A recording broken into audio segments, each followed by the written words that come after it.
దైవంను విశ్వసించే ప్రతి విశ్వాసి ఖచ్చితంగా దైవ ప్రార్థన చేయాలి. దైవం యొక్క ప్రేమను పొందాలి అనుకునేవారు కేవలం దైవ ప్రార్థన చేస్తే సరిపోదు. ₹1 కూడా ఉపయోగపడని అహంకారం మరియు కోపాన్ని విడిచిపెట్టాలి. ఎప్పుడూ కూడా సహన మార్గాన్ని ఎంచుకోవాలి. వృద్ధులను, పెద్దలను గౌరవించాలి. ఆకలితో బాధపడే వ్యక్తులకు కనీస ఆకలిని తీర్చాలి. అందరి ముందు మెప్పును పొందేలా ఎప్పుడూ కూడా ప్రార్థించరాదు. కావాలని ఒకరి ముందు మెప్పును పొందడం తప్పే, మరియు వారి చేత అయ్యో పాపమని అనిపించుకోవడం తప్పే.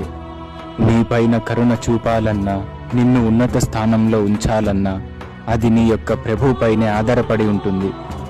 కేవలం నీ ప్రభువు మెచ్చుకునేలా జీవించు, మానవులు మెచ్చుకునేలా కాదు. వింత ప్రపంచంలో బ్రతకడం మానేయండి. ఆడవారిని ఎప్పుడూ కూడా పొగరుగా మాట్లాడకు. అది అమ్మైనా, భార్య అయినా, ప్రియురాలైనా. తక్కువగా మాట్లాడు. ఎవరి విషయంలోనైనా మీరు తప్పు చేసినట్టయితే వెంటనే వారికి క్షమాపణ చెప్పండి. నిస్సందేహంగా దైవం కూడా మిమ్మల్ని క్షమిస్తారు.